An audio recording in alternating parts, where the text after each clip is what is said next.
नाज़रीन अस्सलाम वालेकुम। डॉक्टर दानिश रियल फोकस के साथ हाजिर है। आपको पता है कि आरिफ अलवी साहब ने हमेशा कोशिश की कि वो इमरान खान को मायूस ना करें। हालांकि वो सदर हैं, वो अपने हलफ की उन्होंने खिलाफ वर्जी की और उस अहम तरीन पोजीशन को जो कि सदर का मनसब होता है, बहुत अहम मनसब होता है, चाहे उसमें इख्तियारात नहीं होता है, पार्लिमानी हुकूमत में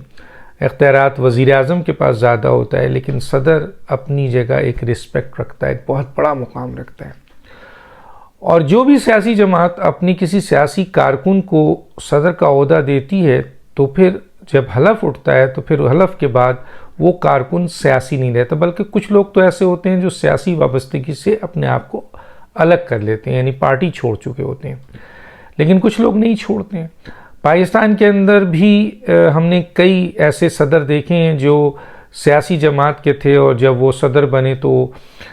किसी ने पार्टी निभाया, किसी ने हलफ निभाया। लेकिन आरिफ अलवी उन टॉप के सदर में हैं जिन्होंने ग़ुलामी की है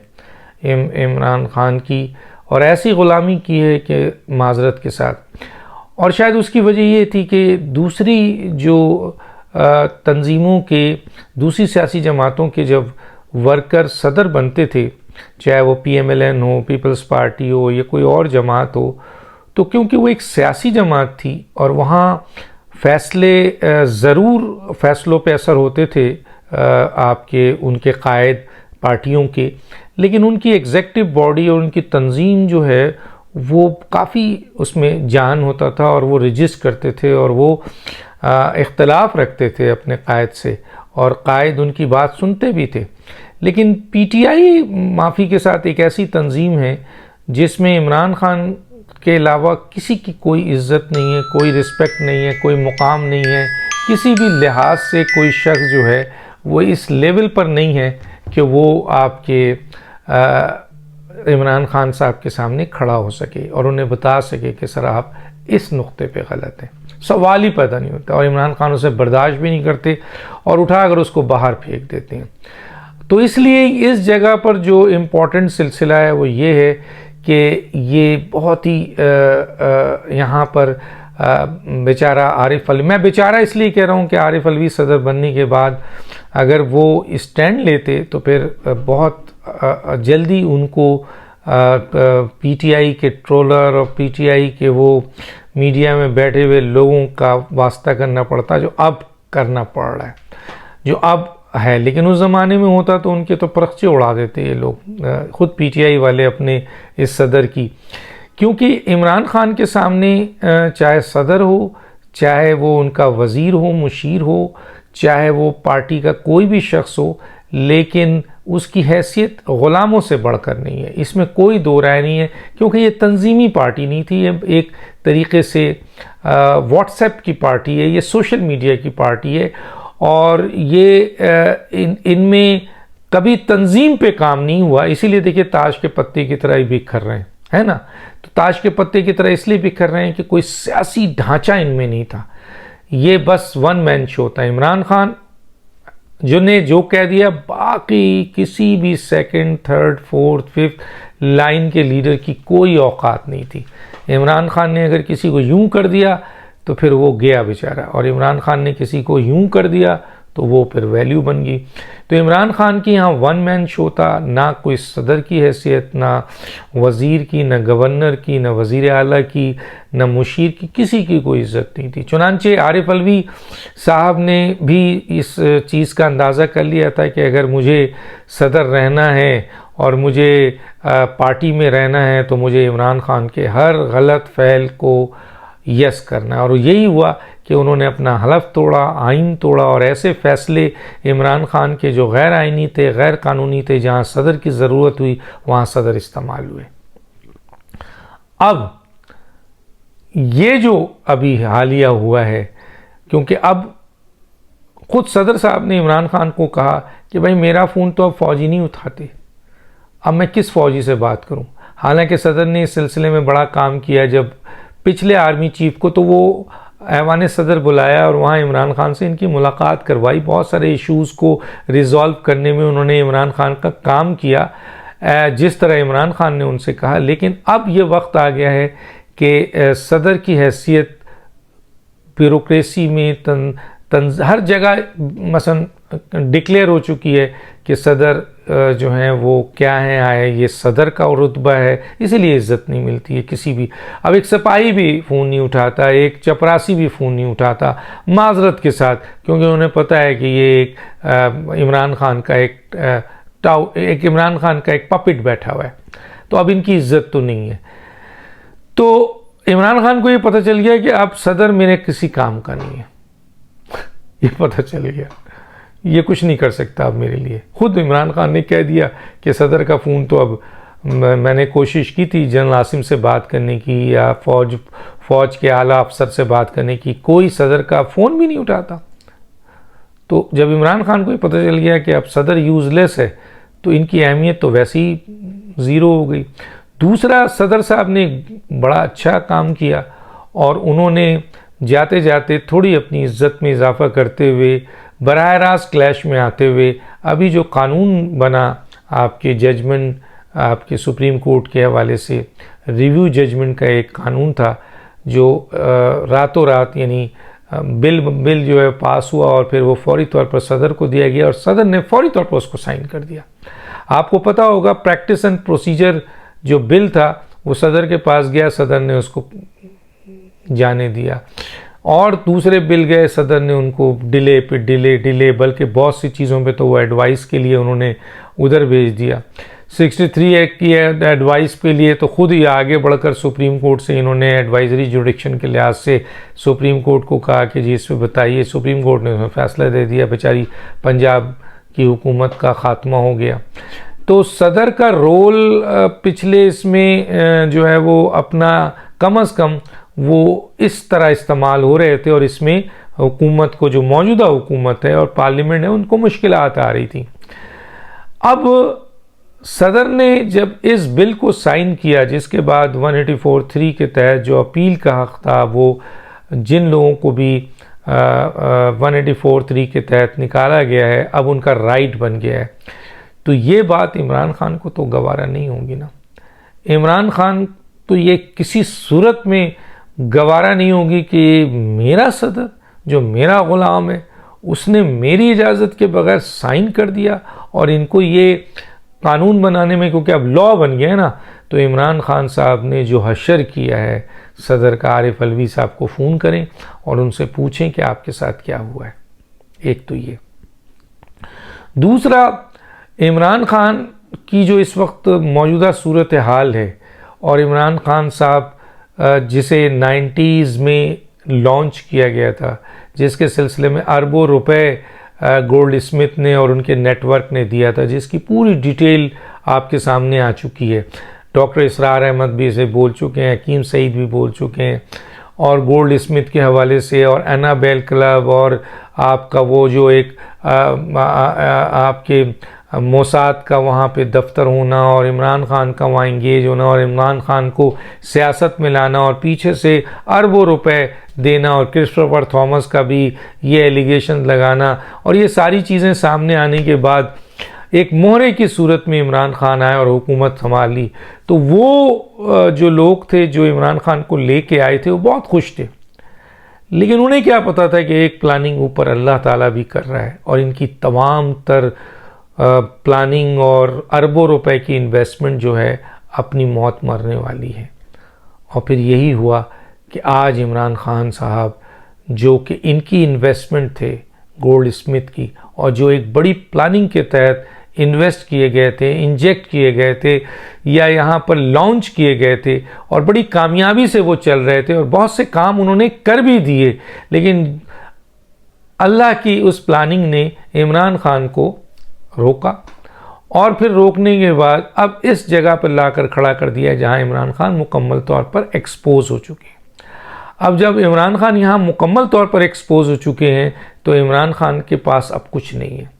इस वक्त इमरान खान साहब सिर्फ़ और सिर्फ एक फसाद, क्योंकि 9 मई को जो वाक़या हुआ है उसमें आप देखें जनाब KPK हो,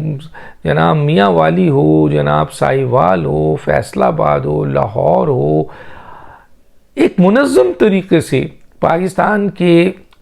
फ़ौजी तनसीबात के ऊपर हमले किए गए। उसमें दूसरी चीज़ों को भी इन्होंने वो किया, लेकिन बड़े मुनज़्ज़म तरीके से ये हमले हुए हैं और बहुत मुनज़्ज़म तरीके से ये था कि इसमें मौजूदा जो आर्मी चीफ़ है और फ़ौज को तोड़ दिया जाए और फ़ौज घुटने टेक कर इमरान खान के सामने आ जाए और कहे कि माई बाप क्या हुक्म है,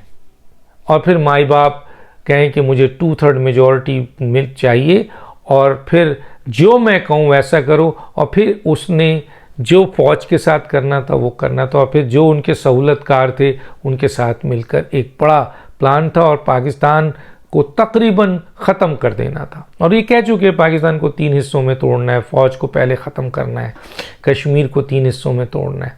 लेकिन अल्लाह जो चाहता है वो होता है, ना कि बंदा चाहे कितना ही बड़ा फ़िरौन हो। तो गोल्ड स्मिथ के वो अरबों रुपए और पूरा नेटवर्क अल्लाह मियां ने उठाया और फेंक दिया अब, और अल्लाह ताला ने इस मुल्क में जनरल आसिम और उनकी टीम को और फ़ौज को इतनी हिम्मत दी कि ये सब चीज़ मलिया मीट हो गया। हालांकि बहुत बड़ा नुकसान हुआ है पाकिस्तान का, बैनुल-अक़वामी तौर पर पाकिस्तान की बहुत बदनामी हुई, और लेकिन इसके बावजूद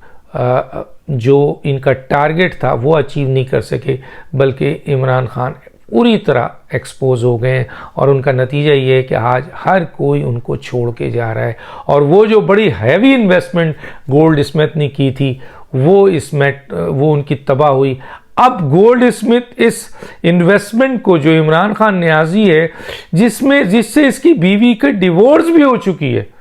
मतलब डिवोर्स होने वाला बाप तो सामने वाले को तो कच्चा खा जाए, लेकिन इसके बावजूद उसका जो बेटा है वो इनको सपोर्ट कर रहा है। वो डिवोर्स जो हुई खातून है इमरान खान की बीवी, वो सपोर्ट कर रही, बच्चे उनके वहाँ पल रहे हैं। गोल्ड स्मिथ आज भी उनकी हिमायत में बयान दे रहा है। तो ये सब चीज़ें क्या है, यही है ना, वरना एक जनरली चाहे वो मुस्लिम हो या ईसाई हो या यहूदी हो, ये नेचर है कि अगर आपकी बेटी के साथ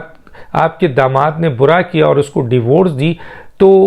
बहुत बुरा सलूक किया जाता है फिर उस शख्स के साथ। चले अगर ना भी किया जाए तो ताल्लुक़ हमेशा के लिए तोड़ लिया जाता है। यहाँ तो ताल्लुक़ ही नहीं टूट रहा है, ये तो ऐसे पैक है। तो इसका मतलब है कि ये शादी भी एक प्री प्लान था। जो एनाबेल इनकी जो वालदा थी, ये उनका था, जब उस दुनिया में तो नहीं रही, लेकिन उनके ही इस जो रेस्टोरेंट था आपके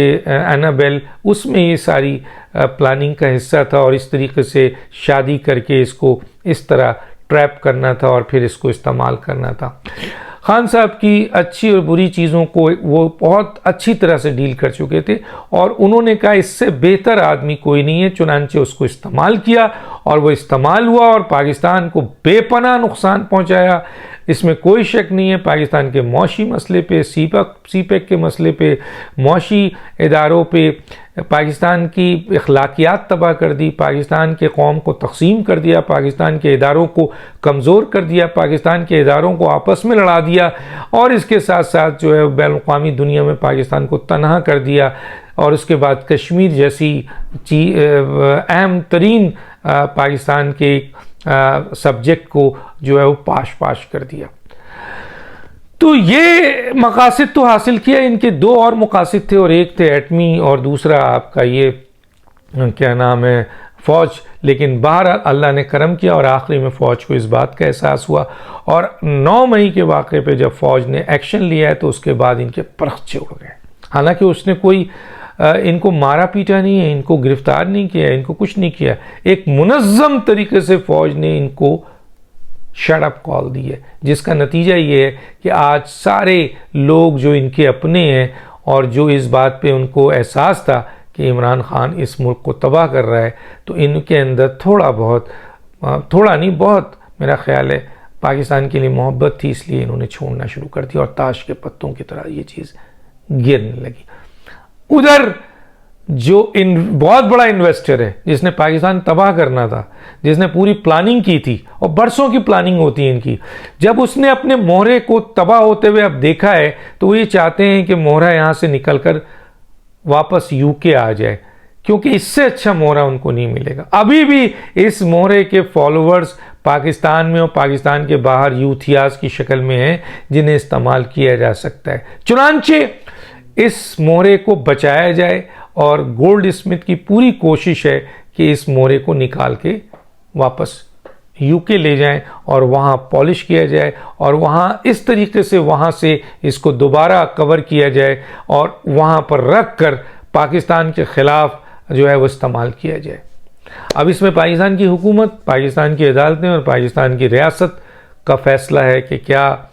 उनको भी इस बात का इल्म है कि इमरान खान बाहर जाते हैं और इन लोगों के ज़ाहिर है इनकी अब डिमांड है कि ये जो यहाँ पर अब ये तबाह हो रहा है, इस तबाह को बहुत बड़ी इन्वेस्टमेंट है, इसको बचाया जाए और बाहर ले जाकर इसको उन मकासद को बाहर से पूरा किया जाए,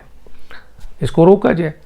शेख रशीद के बारे में सुना है, आपको सवाल रखा था कि शेख रशीद के फार्म हाउस में कौन छुपा है। शेख रशीद के फार्म हाउस पे इनिशियली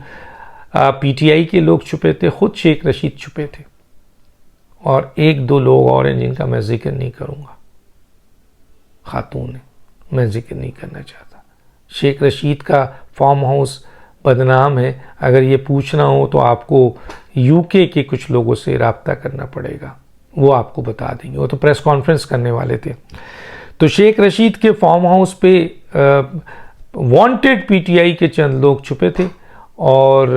वो फिर अपना कहाँ गए हैं, किधर गए हैं, अफ़गानिस्तान निकल गए हैं या कहीं और निकल गए हैं या इनको किसी और जगह छुपा दिया गया है, क्योंकि इस बात का इल्म हो चुका था। और शेख रशीद को, अच्छा शेख रशीद एक दफ़ा एक टाइकॉन के बेसमेंट पे छुप गए थे, घर में उसके, याद है, अपने फार्म हाउस से निकले, फार्म हाउस में छुपे थे, फिर वहाँ से टाइकॉन के बेसमेंट पे छुपे और बच गए थे। तो बचाने वाले तो हैं इनको अभी। इसी तरीके से एक और इन्फॉर्मेशन मैं आपको दे दूँ, वो ये है कि फराह गूगी और आपके शहजाद अकबर की गिरफ्तारी तकरीबन कंप्लीट है। किसी वक्त भी आप सुनेंगे कि इंटरपोल ने इन दोनों को गिरफ्तार कर लिया है और गिरफ्तार करके पाकिस्तान की हुकूमत के हवाले कर दिया है। जहाँ तक हमारी इंफॉर्मेशन है, पाकिस्तान के ये अहम तरीन इदारों के लोगों के ज़रिए वो ये है कि वो वहाँ तक ये कार्रवाई तकरीबन हो गई है। कुछ